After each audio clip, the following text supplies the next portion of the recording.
Megan never set out to make trouble. That just wasn't who she was. The kind of person she tried to be every day was steady, decent, and kind. She believed in showing up on time, doing the work without complaint, and treating people the way she wanted to be treated. That's how she was raised. Keep your head down when things get messy, work hard, be respectful, don't stir the pot, but sometimes doing the right thing comes with a case too. For almost 3 years, Lancaster Grill had been like a second home. It wasn't anything fancy, just a worn-down diner on the east side of Columbus, Ohio, tucked between a gas station and a laundromat. The kind of place where truck drivers came in for coffee at dawn, where older couples settled into the same booth every Sunday, and where the staff usually knew your order before they remembered your name. The pay was barely enough, the hours were long, and management mostly kept to themselves unless there was a complaint. Still, Megan stayed. She had bills to cover, and a younger brother in college who didn't know she was quietly helping with his books and groceries whenever their mom couldn't. She never told him. She just did what needed doing. That meant long shifts, tired feet, and more than a few forced smiles. But the hardest part wasn't the work, it was watching how some of her coworkers treated people. There was Beth, who only gave her best service to the well-dressed or good-looking, and Jason, who flat out ignored certain customers like they didn't exist. Megan noticed it all, the way the room changed depending on who walked through the door. If a man in a suit came in, he got small talk and charm. If someone walked in with paint-stained clothes or skin a little darker than theirs, the service got real quiet real fast. It gnawed at Megan. But she'd learned early on calling it out only made things worse. Once she'd pointed out a table that had been left waiting too long while Beth scrolled through her phone. Beth didn't even look up, just muttered, "You don't get paid extra for being a Saint Megan." After that, Megan kept her head down until the night that changed everything. It started with the soft jingle of the front door and a man walking in alone. He wasn't flashy, just quiet, dignified, and familiar somehow. The others ignored him completely. Megan didn't.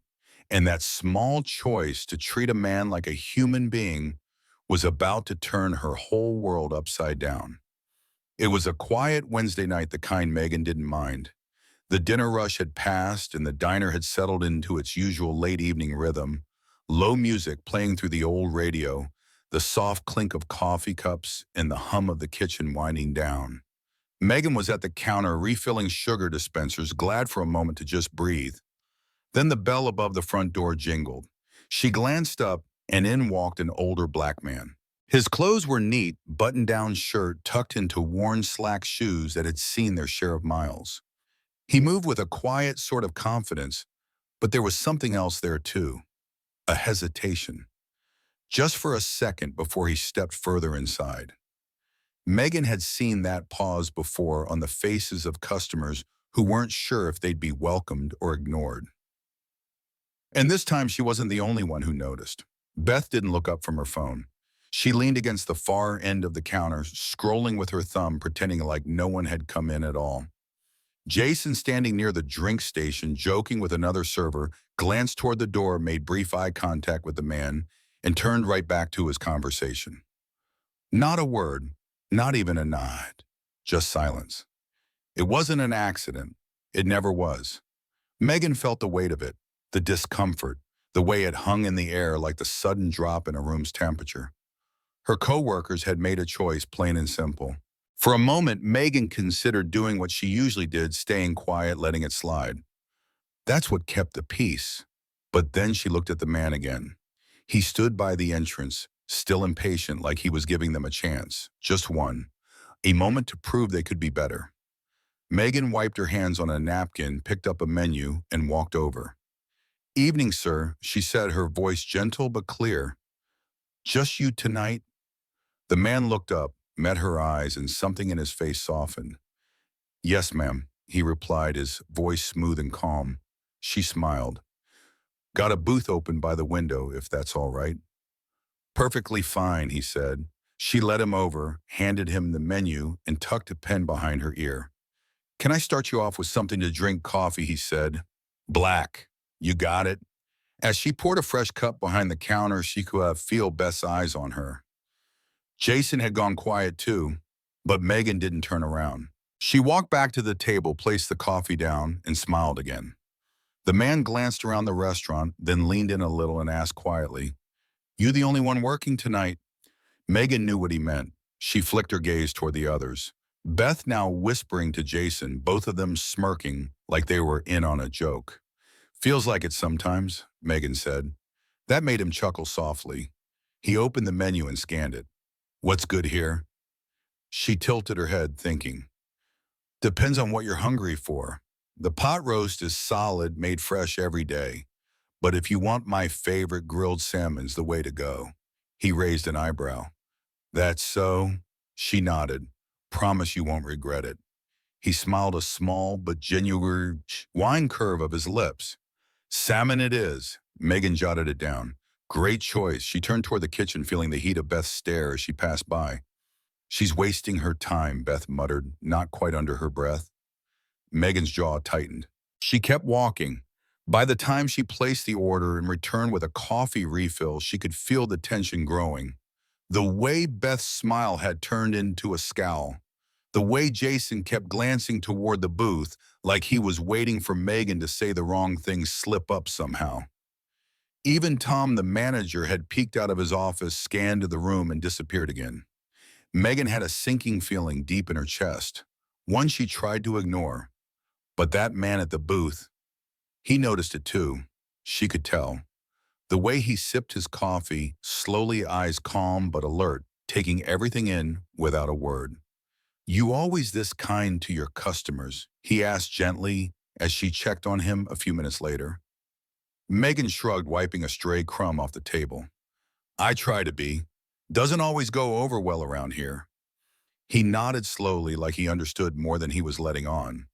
"Thank you," he said, looking her square in the eye, "for not treating me like I don't belong." Megan swallowed, her throat suddenly tight. "You do belong," she said, her voice low. "Everyone does." He gave her a quiet smile, and something in her heart steadied just a little. But as she walked back behind the counter, her coworker's eyes still on her, Megan knew she had just drawn a line in the sand. Maybe it didn't seem like much to them, just a menu, a cup of coffee, a warm hello. But they saw it. They knew. And judging by the looks they were giving her, they weren't going to forget it anytime soon. She'd made a choice, the right one. But right didn't always mean safe. And she had no idea just how quickly everything was about to change. Megan didn't sleep much that night. Something about the way Beth had muttered under her breath, the way Jason had looked at her from across the room, and the way Tom had peeked out from his office, all of it gnawed at her. She kept telling herself it was nothing. She'd done what any decent person would do. She'd treated a man like a human being. That wasn't a crime, but the unease wouldn't leave her. By morning, the sky was still a pale gray when she pulled into the parking lot of Lancaster Grill. The sun had barely crested the buildings. The air had a sharpness to it, so the kind of cold that seeps into your sleeves. Megan sat in her car for a few seconds longer than usual, gripping the steering wheel. Her apron lay folded on the passenger seat beside her. She grabbed it, slung it over her shoulder, and headed inside. She expected to see Beth at the counter, coffee in hand, rolling her eyes at some early morning task. She expected Jason to be cracking a lazy joke while pretending to prep something. The usual.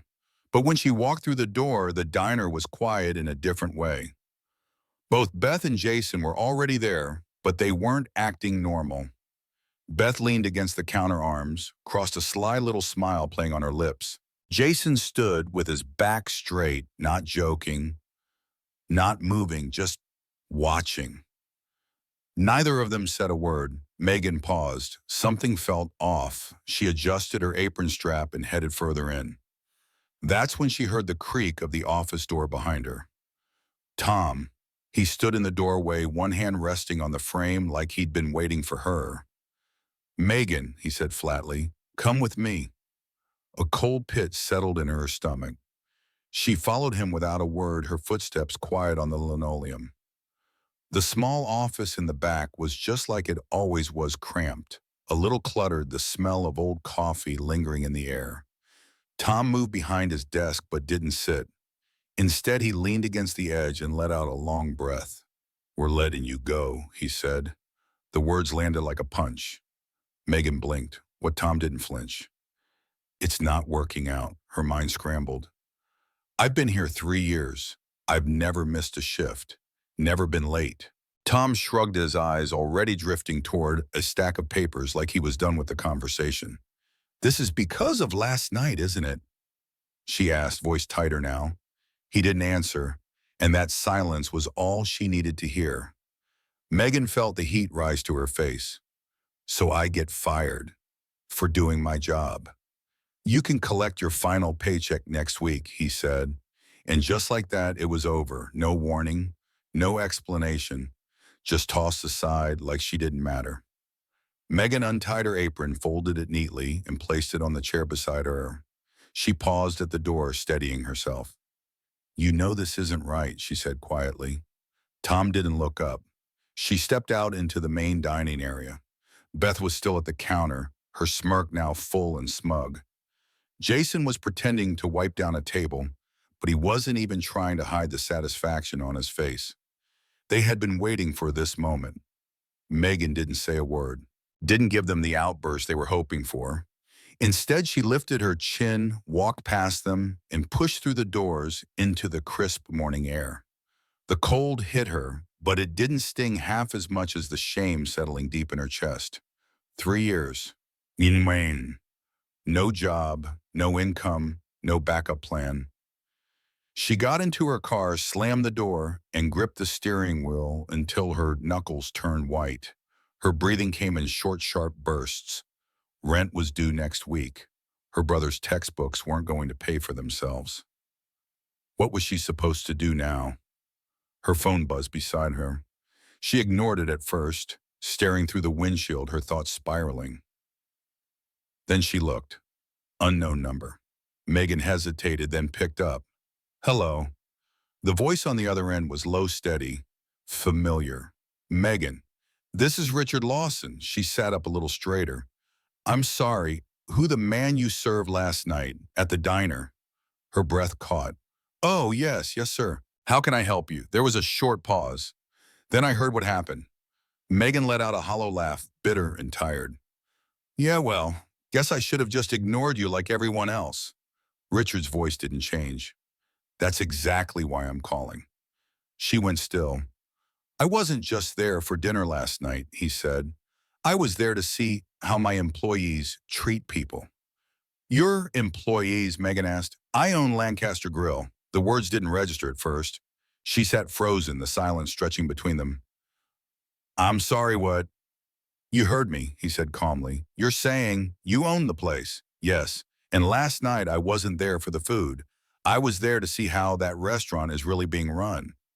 Megan blinked, her brain trying to catch up. "And what did you learn?" Richard let out a slow breath. "That I've got a serious problem on my hands." Megan gave a humorless laugh. "Yeah, no kidding." There was a pause on the line. "Then how long have you worked there?" "Almost 3 years," she said. "Never missed a shift. Never been late. I do my job. I treat people like they matter. And apparently, that's enough to get me fired. That's exactly why I'm calling," Richard said again. Megan frowned. "I don't understand. I let them fire you on purpose," he said. Her heart dropped. "You, what I needed to know if the problem was just bad service or something deeper. Now I know, so you let them throw me out just to make a point. I know it wasn't fair, and I'm sorry for that," Richard said.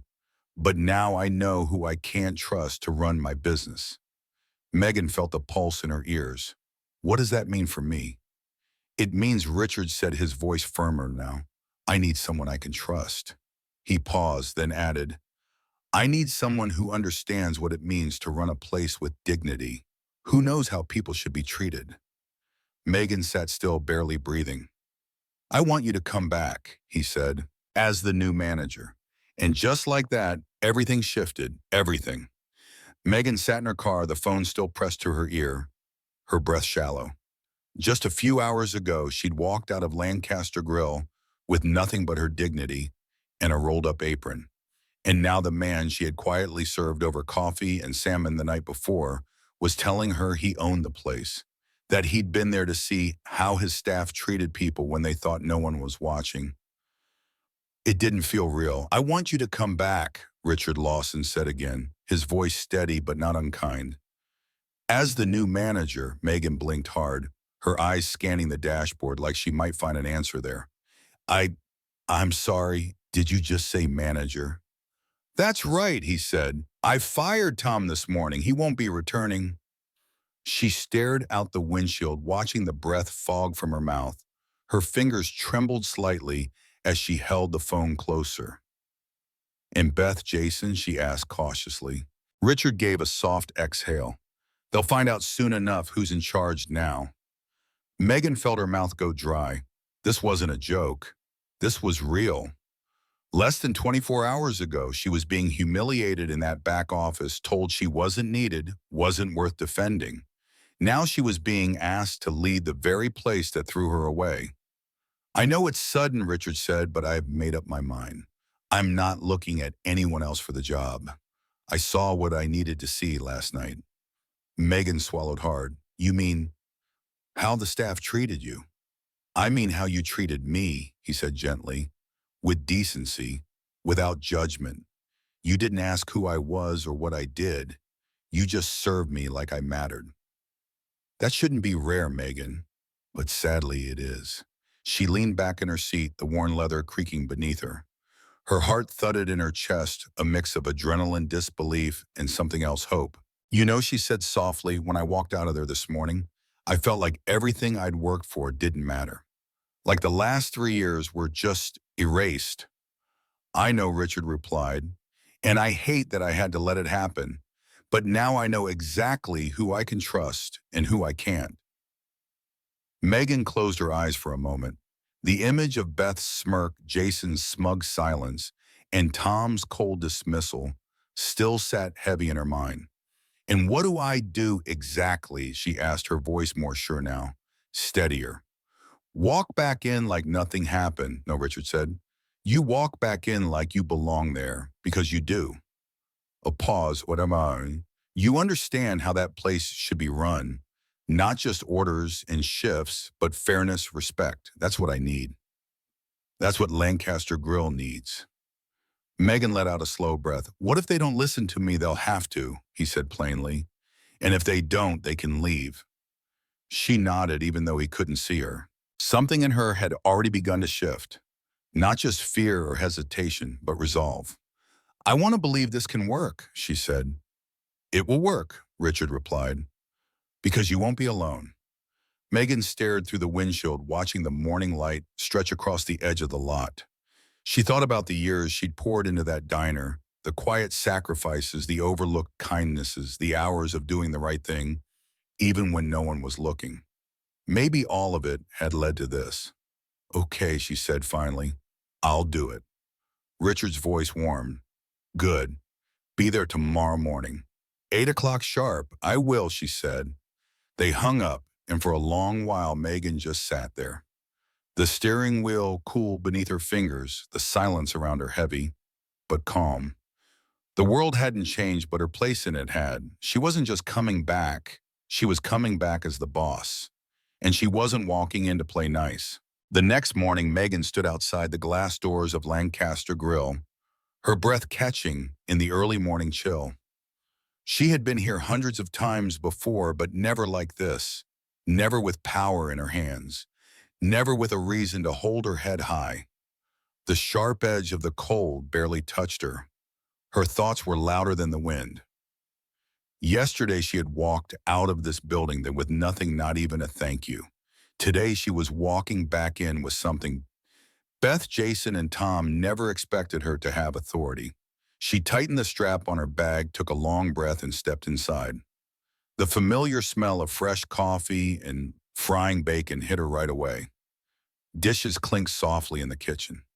The radio played some old country tune low in the background. It all looked the same booth, same tables, same sleepy early morning hush, but something had changed. Megan had changed. Beth was the first to see her. She froze mid-step behind the counter, a cup of coffee in one hand. Her eyes widened for a half second before narrowing into a smirk. "What the hell are you doing here?" she asked, arms crossing over her chest. Megan didn't answer right away. She just set her bag down with calm precision and tilted her head.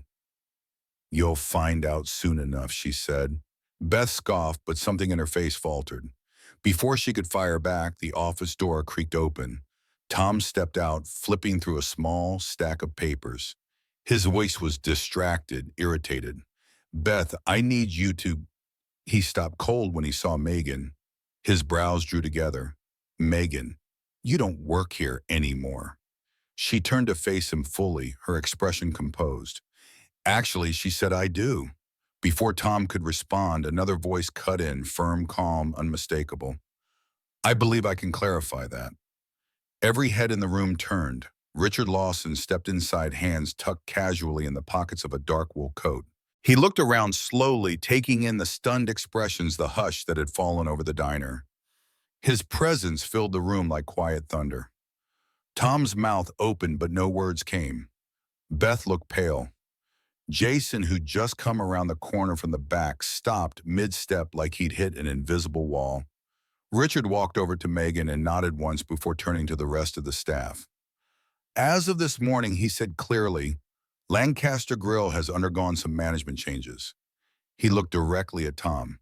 "Effective immediately, your position is terminated." Beth let out a small gasp. Jason's jaw dropped. Tom turned red, a storm rising behind his eyes. "Wait, just a damn minute." "No," Richard interrupted. His voice was low but final. "I've already heard enough." Tom fell silent. Richard turned to the others. "Some of you might be wondering what's going on, so I'll make it simple.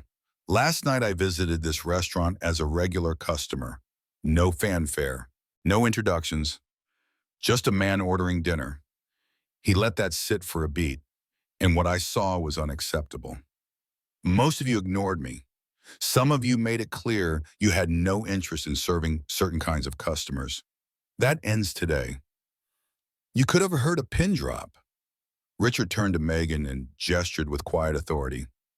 "This woman," he said, "was the only one who treated me with respect. The only one who did her job, not just with competence, but with heart. As of now, she is your new manager." Beth's mouth dropped open. Jason looked like he'd just swallowed his own tongue. Megan stood still, her face calm, but her chest rising and falling with the weight of it all. Beth stepped forward, anger rising in her voice. "You can't be serious." "Oh, I'm very serious," Richard said. "You don't like it. You're free to leave." Beth's mouth clamped shut. Jason started to speak but hesitated. "This is bull. You're welcome to quit as well." Richard cut in, turning his eyes on him. Jason went quiet. Megan finally let herself smile just a little. She turned to them both, her voice smooth but clear. "Well," she said, "looks like we've got a lot of adjusting to do." Beth muttered something under her breath and stormed over to the coffee station, slamming a pot down a little too hard. Jason grabbed a rag and started wiping tables like it might save him. Richard leaned closer to Megan. "You're going to do just fine here," he said. She nodded, but her gaze lingered over the diner. Same booth, same windows, but a different spirit already beginning to settle in. For the first time in 3 years, she felt seen, respected. And it was just the beginning. The first few weeks were, in a word, interesting. Megan knew taking over as manager wouldn't be easy. She expected tension, pushback, maybe even outright defiance. And she wasn't wrong. Beth barely spoke to her unless she had to, and when she did, her words came clipped and cold. Her usual smirks replaced with tight-lipped silence. Jason sulked through his shifts like a child being forced to sit through Sunday service. He made it obvious to anyone who would listen that he was only staying because he didn't have anywhere better to go. The others were quieter, more cautious. A few of the younger servers who'd always followed Beth and Jason's lead kept their heads down, at first unsure of where they stood in this new order. But Megan saw them, watched carefully, not with suspicion, but with care. She wasn't just looking for mistakes, she was looking for moments, opportunities, people worth investing in. Some adjusted, some didn't. Two servers quit that first week. No explanation, no notice. They just walked out mid-shift, tossed their aprons on the counter, and disappeared out the back door. It was the same kind of drama Megan had seen from a distance before, but this time it landed right in her lap. Still, she didn't lose sleep over it. She hadn't come back to be liked. She'd come back to do what should have been done a long time ago, clean the place up. Not just the floors and the menus, but the culture, the way people were treated, the tone that was set the moment someone walked through that front door. Megan started small. She walked the floor, more checked in on the kitchen crew with real questions, not just orders. She asked the dishwashers what would make their jobs easier, listened when they answered, encouraged the servers to speak up not just to her, but to each other, respectfully, honestly. At first, it was like talking into the wind, but then things started to shift. One afternoon, she caught Carlos, one of the line cooks, adjusting the prep board and organizing the ingredients by hand. Makes the flow smoother, he explained with a little shrug. Megan nodded and told him to keep doing it.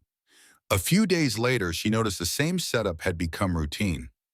Another night, Noah, the young busboy who worked evenings to help cover college, stopped her while she was wiping down the front counter. "You really fired Tom?" he asked, his voice careful. Megan looked up, caught the uncertainty in his eyes. "That's right," he hesitated. For being a jerk to customers, Megan put the rag down, leaning on her elbows. "Something like that." Noah nodded slowly. "I didn't think anyone up top actually noticed stuff like that, or cared." Megan met his gaze. "I care." He gave her a quiet smile. "Good." It was simple, but it meant something. From there it snowballed. Customers who once rushed in and out without a word started lingering again. Regulars who used to sit quietly began chatting with the servers, laughing at the counter, tipping better.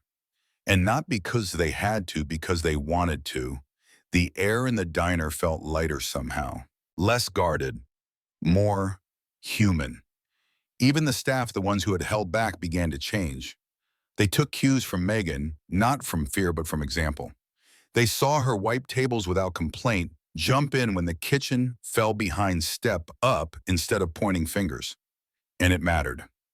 Then one Thursday afternoon, Richard walked in. Megan was sitting at the back booth balancing invoices with a half-empty cup of coffee beside her when she heard his voice. "How's my investment doing?" She looked up and smiled. "I think we're doing all right." Richard glanced around. The restaurant was busy. Customers chatting over plates of pot roast and grilled salmon, servers moving quickly but without tension. Even Beth was working with her head down, not a single eye roll in sight. "You've done well," he said, sliding into the booth across from her. Megan set the papers aside. "You didn't exactly give me a choice," she said, with a smirk. Richard chuckled. "No, I didn't." They sat there a moment, watching the diner move like a well-oiled machine. "You know," Megan said, her tone softening, "for the longest time this job was just a paycheck, a means to an end. I didn't think it could be more than that." Richard leaned back. "Funny how life works, huh?" Megan nodded slowly, her gaze drifting toward the kitchen where Carlos was coaching a younger cook through a new prep method. It was subtle, but it was real. The place felt different now. It was different. She had walked back into Lancaster Grill expecting resistance. She found it. But she also found something else, something she hadn't counted on. Respect, not just from the staff, but from herself. And as the door jingled again with the arrival of another customer, Megan stood to greet them, her heart calm, her shoulders steady. This wasn't just a job anymore. It was hers. The weeks turned into months, and slowly Lancaster Grill became something new. Not just a place to grab a quick breakfast or a late dinner, but a place that felt fair, a place that felt right. Megan stood at the front one morning, watching the steam rise off a fresh cup of coffee she'd just poured for a familiar face. The man gave her a smile, the same man who used to walk in quietly, head low, unsure of the welcome he had received. Now he greeted her like an old friend. "Morning, Miss Megan," he said, voice warm. "Morning," she replied. "Salmon today, you know it." There were no raised voices, no cold shoulders, no quiet cruelty hiding behind fake smiles. That old culture where certain people were treated like they didn't belong was gone. It hadn't been easy. Some folks left, others stayed and grew. Megan never demanded perfection, but she did demand decency. Day by day, the place healed, and so did she. One afternoon, Richard stopped by again. He stood quietly in the doorway for a while, just taking it in, the laughter, the rhythm, the calm. Then he met Megan's eyes and gave her a single nod. No speech, no ceremony, just that. And somehow that was enough. Because in the end, it wasn't about power. It wasn't even about the title. It was about respect. Real, earned, lasting respect. Megan's story reminds us of something we too often forget. Doing the right thing doesn't always come with applause. Sometimes it comes with silence or even punishment. But kindness is never wasted, not in the long run. Standing up for what's right, even when no one's watching, can change more than just your own life. It can change a whole place, a whole way of thinking. One small act of courage can become the start of something much bigger. So hold on to your decency, even when it's hard, especially when it's hard, because it matters. If this story meant something to you, if it stirred a memory or made you think a little deeper, I'd love to hear your thoughts. Feel free to leave a comment and share your reflections. And if you'd like more stories like this, true stories, human stories, you're welcome to subscribe.